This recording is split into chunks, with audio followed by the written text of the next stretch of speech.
Hello founders, good morning to all of you. আশা করছি আপনারা সবাই ভালো আছেন। আমি দীপায়ন আপনাদের সাথে এই ভিডিওতে আপনাদের অনেক অনেক ওয়েলকাম। তো আজ এই ভিডিওতে আমরা কথা বলবো খুবই দারুণ ব্যাপার, যে আজ হচ্ছে আমাদের অনপ্যাসিভ 360, রাইট? আপনারা সবাই জানেন অনপ্যাসিভ 360 প্রত্যেক বুধবারই হয়। তো আজও ঠিক দুপুর 12টা ইস্টার্ন স্ট্যান্ডার্ড টাইম অনুযায়ী ইন্ডিয়ান টাইম রাতে 9:30 থেকে আমাদের অনপ্যাসিভ 360 হতে চলেছে। এই অনপ্যাসিভ 360 নিয়ে মানুষ তো এক্সাইটেড সবাই, কারণ অনেকেই ভাবছেন অ্যাজ স্যার আসতে পারেন, অ্যাজ স্যার এলে অনেক জানতে পারবো, অ্যাজ স্যার এলে অনেক আপডেটস পাবো। একদম সঠিক কথা, কোনো ভুল নেই, আপনারা একদম সঠিক ধরেছেন যে অ্যাজ স্যার যদি আসেন আমরা অনেক কিছু জানতে শিখতে পারবো, কিন্তু সেটা ডিপেন্ড করছে অ্যাজ স্যারের ওপরে যে অ্যাজ স্যার আসতে পারবেন কিনা। কারণ আজ প্রথমত মিটিং জুমে হওয়ার সম্ভাবনা একদমই নেই বললেই চলে, ঠিক আছে?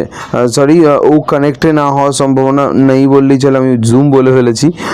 আসলে জুম ইউজ করে যা অভ্যাস হয়ে গেছে, তো ও কানেক্টে না হওয়ার সম্ভাবনা নেই বললেই চলে। কারণ এই কদিনের মধ্যে তো ও আমরা ইউজ করি, ঠিক আছে? এই কদিনের মধ্যে যে আমাদের ব্যাকএন্ডে যে কাজ চলছে, ঠিক আছে, সেটা এখনও চলছে এবং এখনও শেষ হয়নি। তো ওটা শেষ হওয়ার পরেই আমরা ও কানেক্ট ইউজ করতে পারবো। তো আমার মনে হয় যে আজ স্যার আসতেও পারে, আবার নাও পারে। লিঙ্ক যদি বলেন যে স্যার লিঙ্ক কোথায় পাবো, রাইট? তো লিঙ্ক আপনি পাবেন হচ্ছে, দেখুন, ব্যাক অফিসে তো আসার সম্ভাবনা নেই, ইকোসিস্টেমেও কোনোভাবে নেই। তাহলে কি হবে, ঠিক আছে? ব্যাক অফিসেও নেই, ইকোসিস্টেম, তাহলে কোনো না কোনোভাবে লিঙ্ক আমাদের কাছে পৌঁছে যাবে, কোনো ফেসবুক আইডির মাধ্যমে, হোয়াটসঅ্যাপের মাধ্যমে লিঙ্ক তো চলে আসবে, ঠিক আছে? ওই নিয়ে কোনো চাপ নেই, ঠিক আছে? কিন্তু কথাটা হচ্ছে সবাই লিঙ্ক কীভাবে পাবে, কারণ সবাই তো হোয়াটসঅ্যাপ গ্রুপে নেই। তাহলে তো দেখুন, লিঙ্ক আমি পারলে টেলিগ্রাম চ্যানেলে আমার দিয়ে দেবো, ডেসক্রিপশানে লিঙ্ক আছে হিন্দি এবং বাংলা, ওখান থেকে জুড়ে যেতে পারেন। আর যদি সম্ভব হয়, ইফ পসিবল, আমি গ্যারেন্টি দিচ্ছি না, যদি পসিবল হয় আমি একটা ছোট 1 থেকে 1.5 মিনিটের ইউটিউবে ভিডিও বানিয়ে বাস লিঙ্কটা দিয়েছি সেটা বলার জন্য একটা ভিডিও বানিয়ে দেবো, তার কমেন্ট সেকশনে লিঙ্কটা দিয়ে দেবো। তো আপনি সেখান থেকেও মিটিংয়ে জয়েন হতে পারবেন বা চেঞ্জ করতে পারবেন, ঠিক আছে? তো এই সুবিধাগুলো আমি আপনাদের করে দিচ্ছি, চিন্তা করবেন না। সবসময় আগাগোড়ার মতো আমি এখনও পাশে আছি, হ্যাঁ, আপনাদের সাথে আছি। অনপ্যাসিভ যতদিন আছে, আস্তার যতদিন আছে, আমি যতদিন আছি, আপনারা কেউ ছাড়ছি না, আপনাদের মনে থাকবে। ওকে, নেক্সট আমরা কথা বলবো মাইগ্রেশনের ব্যাপারে। যে মাইগ্রেশন তো হচ্ছে, আশা করছি 3-4 দিনে প্রচুর পরিমাণ ডেটা ট্রান্সফার হয়েছে। এবং যদি বলে, অনেকেই বলছে দাদা ডেট কেন নেই, কবে শেষ হবে, একটা আন্দাজ তো বলতে পারতো যে এই ডেট নাগাদ শেষ হবে বা এই দিন শেষ হবে। তো এই মুহূর্তে তো ওরকম কোনো ডেটস নেই।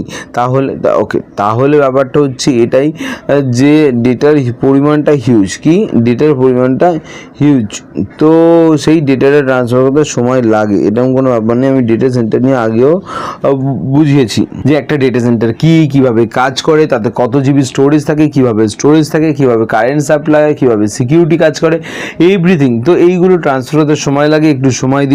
বাকি সময় কেন দেওয়া হয়নি, যেমন ধরুন আজকের বা কালকের একটা ডেট দেওয়া হয়েছে, যদি না হয় তাহলে ফাউন্ডার্সরাই কি বলবে যে কেন হলো না এই ডেট, তাহলে আপনি কেন দিয়েছিলেন, আপনি নাই দিতে পারতেন ডেট, বা আপনি আরও 10টা দিন বাড়িয়ে ডেট দিতে পারতেন, যখন হলোই না, ঠিক আছে? তো এই প্রবলেমগুলো ফেস করতে হয়, তা সেই জন্যই এই ডেট ফেটগুলো অ্যাজ স্যার বন্ধ করে দিয়েছেন, বুঝে গেল? আচ্ছা, এরপরে আমরা চলে আসি আর একটু এগিয়ে, যে মানে মেনলি যে অ্যাট্রাকশান বলতে পারেন, আমাদের যে বড় দুটো প্রোডাক্ট, ও কানেক্ট এবং ও নেট, ও মেল, ও ভার্চুয়াল, ও ভেরিফাই, এই যে প্রোডাক্টগুলো, এই ও আমাদের আরও একটা আছে ও ট্র্যাকার, এই যে প্রোডাক্টগুলো, এগুলোর কী খবর? তো দেখুন, এগুলোর খবর খুবই ভালো, কোনো অসুবিধা নেই।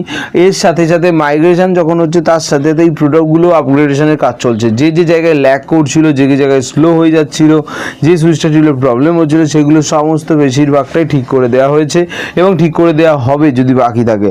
আশা করছি এই সমস্ত কিছু ঠিক হওয়ার সাথে সাথে আপনাদের মানে আমাদের যে পুরো নিডস, আমাদের যে প্রয়োজন, সেগুলোও মিটে যাবে এবং নিডসগুলো পূর্ণ হবে, ঠিক আছে? আর এর সাথে আরও একটা জিনিস হচ্ছে পে আউট। নিড বললেই পে আউটের কথা মনে হয়, যে টাকা তো দরকার এবং টাকা সবার দরকার, আমার, আপনার, সবার, এভরিবডি, সবার টাকার প্রয়োজন। আমরা টাকার জন্য এখানে এসেছি মেনলি, এবং তার সাথে এটা ভেবেছি যে হ্যাঁ, যদি এত পরিমাণ বা হিউজ পরিমাণ টাকা আছে, আমরা টাকাটা কী করবো, তখন আমরা গরিবদের জন্য, মানুষের জন্য কাজে লাগাবো। স্যারও নিজে এটা বলেছেন।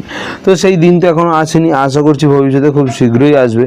এখন কথাটা হচ্ছে এটাই যে টেস্টিংয়ের কী খবর? তো দেখুন পে আউটের যে টেস্টিং, সেই পে আউটের টেস্টিং কিন্তু চলছে, ব্যাক এন্ডে টেস্টিং চলছে। পে ইন মানে টাকা দেওয়া, আমরা যে টাকা দিচ্ছি তার টেস্টিং অলরেডি ডান, আপনারা দেখেছেন কিছুদিন আগে অবধি। এখন পে আউটের টেস্টিং চলছে, মানে সেখান থেকে টাকা বেরিয়ে আমাদের অ্যাকাউন্টে আসবে। এবারে কিন্তু আর অন্য কোনো প্রসেসর নেই, এবারে একদম স্ট্রং প্রসেসর ধরা হয়েছে, যার জন্য সিস্টেমেটিক ওয়েতে কাজ হচ্ছে এবং সিস্টেমেটিক ওয়েতেও কাজ হবে। ঠিক আছে, তো যে পেমেন্ট মার্চেন্টটা পাচ্ছি বা যে পেমেন্ট মার্চেন্টটা পাবো, পেতে পারি আমরা, হতে পারে পেপ্যালের পেমেন্ট মার্চেন্টটাও পেতে পারি। তো যাই হোক, যে পেমেন্ট মার্চেন্টটা পাবো তাদের সিস্টেমটা খুব স্ট্রং হতেই হবে, কারণ এত মানুষকে এত টাকা তাদের অ্যাকাউন্টে প্রোভাইড করা 9টা যোগ, এত টাকা এত অ্যাকাউন্টে প্রোভাইড করা 9টা যোগ, কোনো ইয়ার্কি ব্যাপার নয়। কিন্তু হ্যাঁ, আমরা আস্তে আস্তে এমনই চেষ্টা করছেন যে এমন কোনো কোম্পানিকে খুঁজে বের করা বা এমন কোনো এমপ্লয়ি, এমন কোনো মানুষের সাথে পার্টনারশিপ করা যাতে পরে আমাদেরই ফায়দা হয়। ঠিক আছে, তো এই জিনিসটা ওনারা মাথায় রেখেছেন, অবশ্যই সেই জিনিসটা আমরা দেখতে পাবো। আচ্ছা, এরপর আমরা কথা বলবো বিলিং অ্যাড্রেস নিয়ে। কী নিয়ে? Billing address. তো বিলিং অ্যাড্রেসের মধ্যে অনেকে বলছিল যে অনেকের মাল্টিপল আইডি আছে, আবার অনেকের মাল্টিপল অ্যাড্রেস আছে। তো দেখুন, মাল্টিপল অ্যাড্রেসটা নিয়ে বলছি যে মাল্টিপল অ্যাড্রেস কোনো সমস্যা নেই।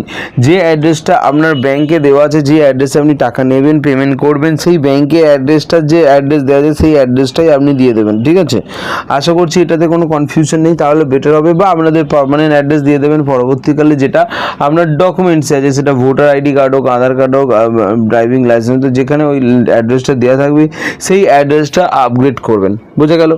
নেক্সট আরও একটা বিষয় আছে, সেটা কি? সেটা হচ্ছে অ্যাড্রেস তো আপগ্রেড হয়ে গেল, কিন্তু অনেকের মাল্টিপল আইডি আছে, তারা কী করবে? কেউ বলছে দাদা আমার 2-3টে অ্যাড্রেস আছে, তাহলে আমার 2-3টে আইডি থেকে 2-3টে অ্যাড্রেস দিয়ে দেবো, তাহলে কি ভালো হবে? কোনো দিন না। এটা সবথেকে ভোগাস আইডিয়া। কখনোই এরকম করবেন না যে আপনার মাল্টিপল আইডি আছে বলে, মাল্টিপল অ্যাড্রেস আছে বলে দুটোতে মিশিয়ে দেবেন, কখনোই না। তাহলে কিন্তু আরও হয়ে যাবে গণ্ডগোল, চব্য। তো একদম সেই কাজটা করার কোনো দরকার নেই। মাল্টিপল আইডি থাকলে একবার করে খুলুন, দেখুন কি হচ্ছে না হচ্ছে। ঠিক আছে, ভেতরে কি কাজ হচ্ছে। এখন তো অবভিয়াসলি বন্ধ, আমি জানি যে মানে এখন আপনারা খুলতে পারবেন না, বাট যখন হয়ে যাবে, ঠিক হয়ে যাবে, ঠিক তো হয়েই যাবে না আজ না কাল, তো আইডি যখন ঠিক হয়ে যাবে তখন আপনারা চেক আউট করবেন অবশ্যই।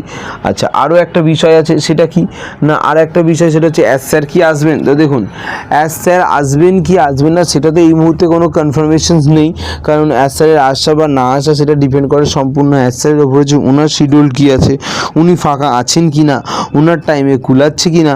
হ্যাঁ, তো সেই টাইমটা দেখে মেনলি হয়।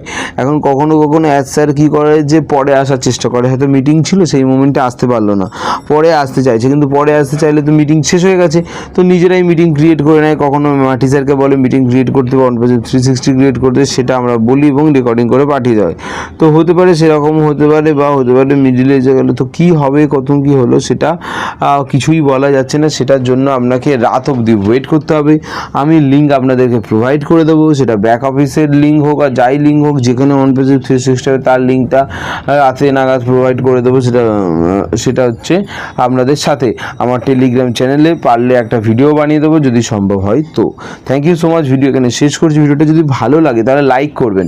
আর মাইক, যাদের কথা বলেন যে মাইকে সাউন্ড শুনতে পাচ্ছেন না, দেখুন আমি মাইক ইউজ করছি, একদম ফার্স্ট টাইম, প্রথম থেকে মাইক ইউজ করি, মাইকটা ইউজও করছি, আমার বুকে লাগানো আছে, আমি কথাও বলছি, বেশ জোরে জোরে আমি কথা বলছি, আশেপাশে দিয়ে শোনা যাচ্ছে, কিন্তু জানি না কেন আপনাদের কাছে, অনেকের কাছে, মানে সবার কাছে নয়, কিছু কিছু মানুষের কাছে আমার সাউন্ডটা খুবই আস্তে পৌঁছে যায়, যার জন্য একটু মুশকিল হয়ে যায়। ঠিক আছে, তো দেখা যাক, আপনারা চিন্তা করবেন না, আমি চেষ্টা করছি আরও যাতে মাইকটা বা সাউন্ডটা আপগ্রেড করতে পারি। Thank you so much, video দেখার জন্য অসংখ্য অসংখ্য ধন্যবাদ। Thank you.